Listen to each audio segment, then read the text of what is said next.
You're watching the primetime newscast in the English language on Canal de International. Gladys Ambodibang is my name. We begin with our top stories.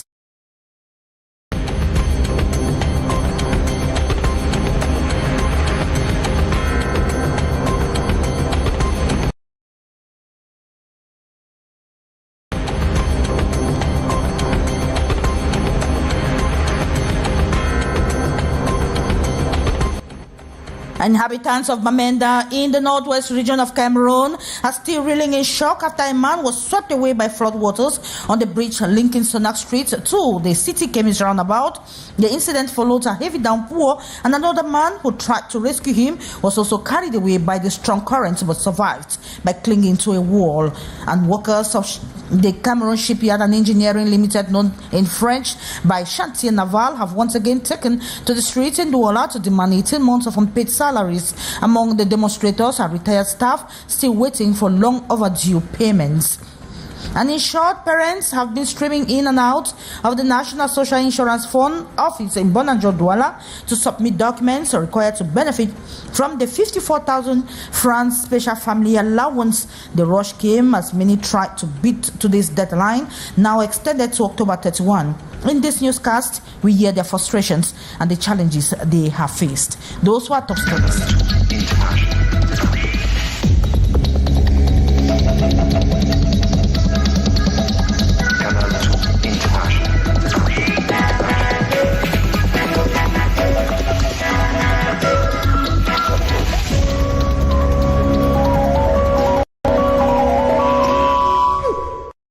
And thanks for joining us once again. You can watch us live on our social media handles, Facebook and YouTube. We begin with this story from Bamenda in the northwest region of Cameroon, where the inhabitants are still reeling in shock after a man was swept away by flood waters on the bridge linking Sonak Street to the city chemist roundabout. The incident occurred after a heavy downpour, and the man who went to his rescue was also carried away by the strong current but survived by clinging to a wall. Let's have the details with Sherifa Saleh and Annie Kolensanye. It is a mind-burning social media video that has sent shockwaves running down the spines of many and inhabitants of Bamenda. A man being swept away by hiring water current below the bridge linking Sonak Street to City Chemist roundabout in Bamenda on Monday. After the low-level bridge was overrun by water from heavy downpour, the man insisted on crossing using this giant blue water pipe but slipped off. Being a ghost town Monday, one of the few people around tried to save him, but he too also got carried away. Fortunately for him, he hung onto a wall and was rescued, but the man he wanted to save was finally swept away to the hue and cry of helpless onlookers. Since then, debates have been rife on various social media platforms about the disappearing religious and social values of the need to save lives instead of making videos to create social media content. Said to be a shoe mender, the corpse of the victim has been found this Tuesday morning at the Swampy Mulang neighborhood after a search by the population and the Army Rescue Unit. Thank you so much, Sherifa Saleh. And we remain in the northwest region of Cameroon, where insecurity is gradually rising in that part of the country. There has been a resurgence of insecurity of late, and 3 corpses so far in Bamenda, 2 in Jakiri, vehicles damaged, and a young girl raped, among others. Drivers applying the Bamenda, the Ndop, and Kumbu roads have sounded the alarm bell. Let's have the details once again with Sherifa Saleh.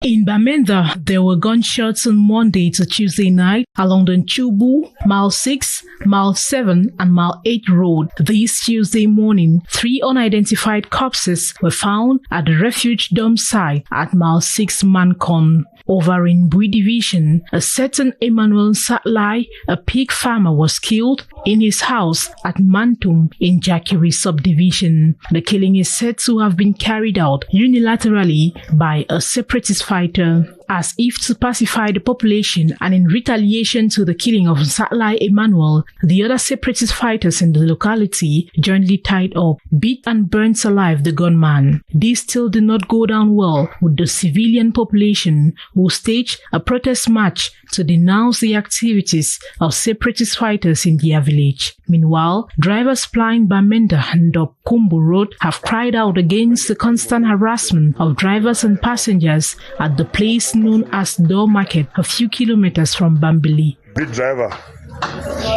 So, now the matter is, seize all things, the passenger get them. When you hold them money, they seize them. And this is where the broke glass.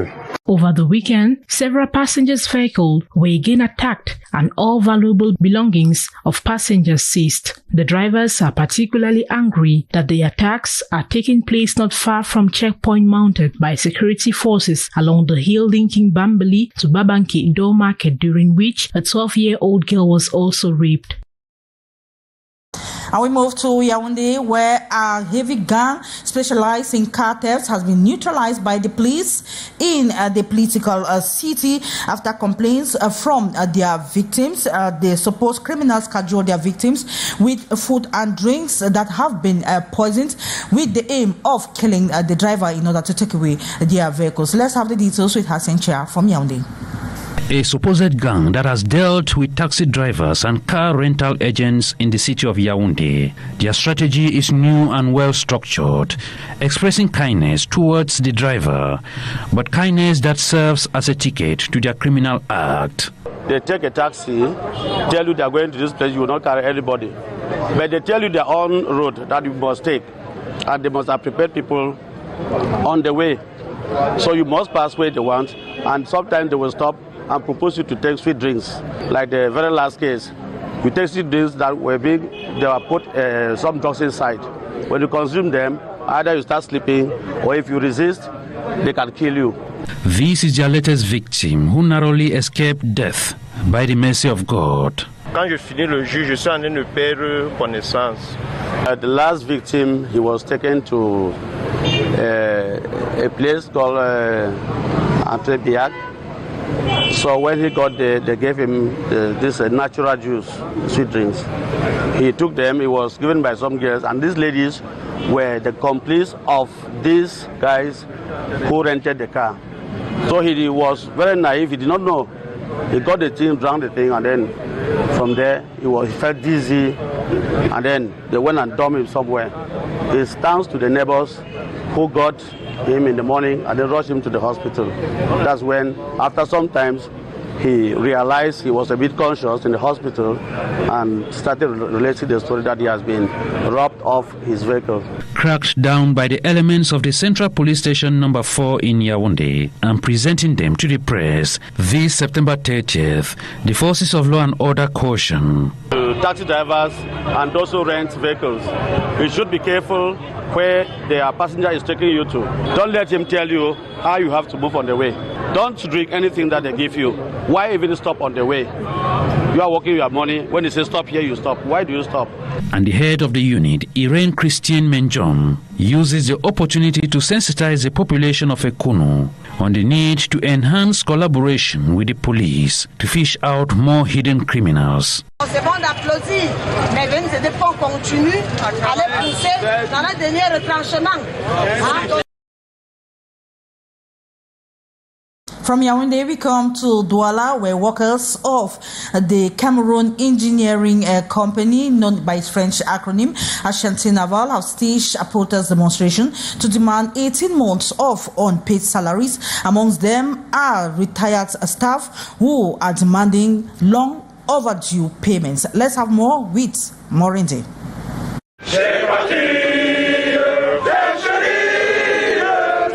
At the Cameroon shipyard and industrial engineering, tension is rising as employees demand payment of 18 months worth of unpaid salaries.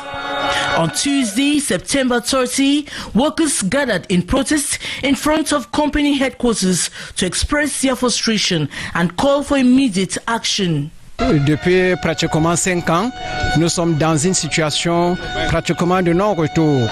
A patriotic chant, birds not welcome guests. This was a rallying cry. At the Cameroon Shipyard and Industrial Engineering, workers on strike. With banners in hand and stern faces, they are demanding salary arrears dating back a year and a half. Les retraités du chantier naval vont et ils ne perçoivent pas leurs droits. Their expressions tell a story of despair and helplessness among the crowds, and not just current employees. Retired workers have also joined the protest, standing in solidarity. Tous les délégués du personnel, les présidents des syndicats, on vous parle de 18 mois de salaire, c'est pas 18 jours. This is not the first time shipyard workers have taken to the streets. Previous demonstrations sparked some attention from the government, giving workers a brief glimmer of hope. But with no sustainable solution, the crisis has only deepened. In total, the unpaid wages amount to a staggering 2.7 billion francs CFA. Repeated attempts to get response from the management of the shipyard and industrial engineering were unsuccessful. And we have parents affiliated to the National Social Insurance Fund that have been streaming in and out of the company in Bonanjo, Douala, to submit documents required to benefit from the 54,000 CFA francs family or special family allowance granted by the state. The rush came as many tried to beat today's deadline that has now been extended to October 31, 2025. Let's have their reactions in this report. Long queues and growing frustration at the National Social Insurance Fund office in Douala. This has become the reality for many parents seeking to benefit from the special family allowance. Among them is John Fumbwe, who has been visiting at the office since Friday. Unfortunately, he had to restart the process after discovering that his insurance contributions had not been paid. Discovered that I was never benefiting from CMPS, so I had to go back and compose again the documents. I finished and I went to the reception to ask if I could deposit. So they told me that there was another procedure, of which they collected 9,000 from me, and I didn't receive any receipt for that. The demand for the special family allowance has brought parents from across Douala, including Ebong Marius, whose journey started weeks ago after a tip-off from a friend. His main concern arose when his file was rejected due to the absence of a court judgment for his children. I got the children before getting married. So, and when I tried to go to the council to collect those documents, they tried to require me 2,500 for each of them. Just imagine that I have about 3 documents to collect. It makes me 2,500 times 3. That I was not prepared for. I've been here since morning, and I still have some documents at the level of the council to be signed. So I really doubt if by the end of the day I'll be through with this. But even for those who arrive early, the slow pace of processing has left many waiting for hours. You just have one person serving the whole of this population. So imagine us leaving our workstation to come here and really start. And then we also lost our hours of work at our working station. That is a big problem to us. According to the National Social Insurance Fund, the initial deadline of September 30th has now been extended to October 31, 2025, meant to give parents more time to gather the required documentation. The special assistance is set at 54,000 francs CFA per child and is intended to support insured families with school-related expenses for the 2025-2026 academic year. Payments expected to begin on October 5. On elections, Cameroon Elecam has announced that all materials needed for the October 12 presidential elections have been dispatched to the different regions ahead of the D-Day, holding the third ordinary session for the year 2026. The board chair of the Electoral Board, Eno Abrams Egbe, reminded collaborators to keep reflecting ahead of the 2026 crucial year while battling with the 2 elections that are coming up. Let's have more with Hyson Shia.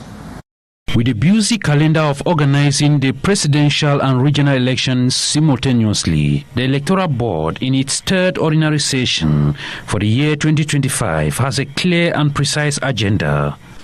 One of the items on today's agenda is to examine and adopt the terms of reference for the next field trip of the Electoral Board members across the branch offices. This trip is aimed at supervising both the campaigns and the election proper, to ensure compliance with the recently adopted Code of Good Conduct and the electoral law by all stakeholders of the electoral process. Secondly, we shall ensure that the necessary organizational measures are in place to guarantee the smooth organization of the presidential election in all constituencies. And with barely 12 days to the highly awaited presidential polls, Eno Abrams Igbe underlines that all is set across the national territory. Following our recent visit to the various logistic sites where election materials and documents are produced and packaged, we can confirm that all materials have now been dispatched to the field. The board chair reminds members to get prepared for 2026, which is also a very strategic year. During our deliberations, we must therefore bear in mind that 2026 will be another intense yet challenging electoral year. In the same vein, we shall also monitor the implementation of the Electoral Board suggestion by the Director General of Elections this far. The session this September 30th is also devoted to examining and adopting the draft budget for ELECAM, as well as the Electoral Board's special appropriation for the 2026 financial year.